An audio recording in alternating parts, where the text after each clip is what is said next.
അങ്ങനെ മലപ്പുറത്തിന്റെ തിരൂരുകാർക്കും എറണാകുളത്തെ മൂവാറ്റുപുഴക്കാർക്കും പാലക്കാട്ടിന്റെ അതിർത്തി പങ്കുചേരുന്ന വള്ളുവനാട്ടുകാർക്കും തമിഴോരം ചേർന്ന് കിടക്കുന്ന തിരുവനന്തപുരത്തിന്റെ ബോർഡർ മേഖലയായ നെയ്യാറ്റിൻകരക്കാർക്കും ശുഭവാർത്തയായി ജില്ലകൾ രൂപീകരിക്കപ്പെടാൻ പോകുന്നു എന്നുള്ളതാണ്.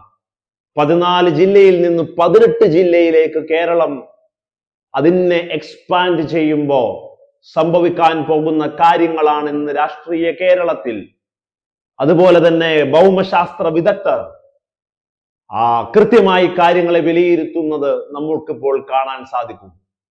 ഓരോ സ്ഥലത്തെ പ്രാദേശികമായ ജനസംഖ്യയുടെ വലിയ വർധനവ് മാത്രമല്ല, വലിയ ജില്ലകളിൽ അതിന്റെ കേന്ദ്ര ഭാഗത്തു നിന്ന് മാറി സഞ്ചരിക്കുമ്പോൾ, സെൻട്രൽ പോയിന്റിൽ നിന്ന് മാറി സഞ്ചരിക്കുമ്പോൾ, ആസ്ഥാന മേഖലകളിൽ നിന്ന് മാറി സഞ്ചരിക്കുമ്പോൾ, മറ്റുള്ള സ്ഥലങ്ങളിലേക്ക് പോകുമ്പോൾ ഉണ്ടാകുന്ന വികസനത്തിന്റെ കുറവ്, പലതരത്തിൽ ആ നാട്ടിൽ അനുഭവിക്കപ്പെടുന്ന പ്രശ്നങ്ങൾ, വികസനത്തിന്റെ കുറവ്, ഇതൊക്കെ വലിയ ചർച്ചയാകുന്നു എന്നുള്ള. നമുക്ക് മലപ്പുറം പോലെ വലിയ ഭൂപ്രകൃതമുള്ള ഒരു സ്ഥലത്ത് തിരൂർ എന്ന് പറയുന്ന ഒരു ജില്ലയ്ക്ക് വേണ്ടി വലിയ രീതിയിൽ ആവശ്യം ഉയരാൻ തുടങ്ങിയിട്ട് കാലം എത്രയായി. തിരൂരിനെ ബേസ് ചെയ്ത് ഒരു സിവിൽ സ്റ്റേഷൻ വരിക, ഒരു കളക്ടറേറ്റ് വരിക, അതുപോലെ തന്നെ വലിയ രീതിയിലുള്ള വികസനങ്ങൾ അതുമായി ബന്ധപ്പെട്ട് വരിക, ഇതൊക്കെ മലപ്പുറത്തിന് വലിയ രീതിയിൽ ആ പ്രദേശത്തിനെ എക്സ്പ്ലോർ ചെയ്യാൻ കൂടുതൽ സാധ്യത ഉണ്ടാക്കുന്നു എന്നുള്ളതാണ്.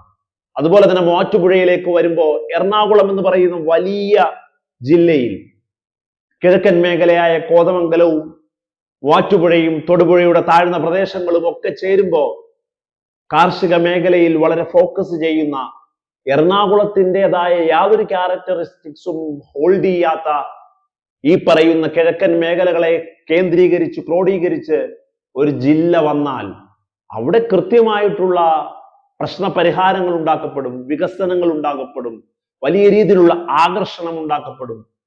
ഭരണ നേതൃത്വത്തിന് അതിനെ കൃത്യമായി എയിം ചെയ്യാനായിട്ട് സാധിക്കും എന്നുള്ളതാണ്. മൂവാറ്റുപുഴ എന്ന പേരിലുള്ള ഒരു ജില്ലയുടെ ആവശ്യം അതുകൊണ്ട് തന്നെ വളരെ വലുതാകുന്നു എന്നുള്ളതാണ്.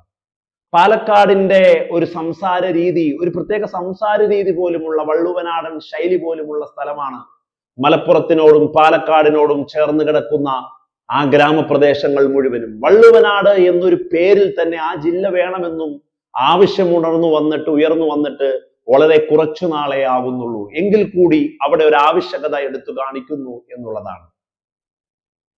നേരെ മറിച്ച് തിരുവനന്തപുരത്തേക്ക് വരുമ്പോൾ സെക്രട്ടേറിയറ്റും ഭരണസിരാ കേന്ദ്രങ്ങളും എല്ലാം ഉൾപ്പെടുന്ന നഗരപ്രദേശത്തിന് മാറ്റി നിർത്തിയാൽ വളരെ വലിയ ജില്ല, പാറശാലയും അതുപോലെ തന്നെ നെയ്യാറ്റിൻകരയും ഒക്കെ കൂടിച്ചേർന്ന് അവിടെ ആളുകൾ തമിഴിന്റെ ഒരു സ്ലാങ്ങും ഒക്കെ ചേർന്ന് അതിർത്തി പങ്കിടുന്ന മറ്റൊരു സംസ്കാരമുള്ള, നമുക്കറിയാം അവിടെ വലിയ രീതിയിൽ കുടിയേറ്റക്കാരുമൊക്കെ ഉള്ള, റബ്ബറൊക്കെ വലിയ രീതിയിൽ കൃഷി ചെയ്യുന്ന കാർഷിക മേഖലയുടെ ഒരു സ്വാധീനമൊക്കെ ഉള്ള ഒരു മേഖലയാണ് പാറശാലയും നെയ്യാറ്റിൻകരയും ഒക്കെ എന്നുള്ളത്.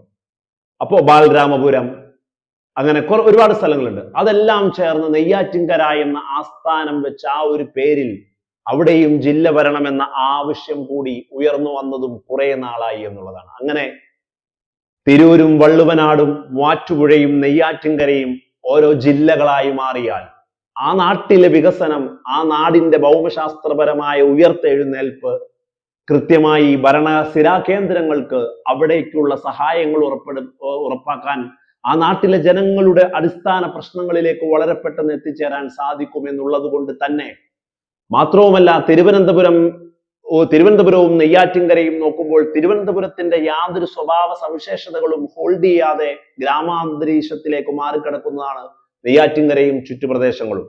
എറണാകുളവും മൂവാറ്റുപുഴയും സെയിം അവസ്ഥ തന്നെയാണ്. പാലക്കാടും വള്ളുവനാടും കേന്ദ്രീകരിച്ചു വരുന്ന ആ ഒരു ഗ്രാമപ്രദേശങ്ങളും അങ്ങനെ തന്നെയാണ്. മലപ്പുറത്തിന്റെ അതിഭീകരമായ ഒരു ജിയോഗ്രഫി എടുക്കുമ്പോൾ തിരൂര് ഏറ്റവും ആവശ്യകതമായ ഒരു കാര്യവുമായി മാറുന്നു.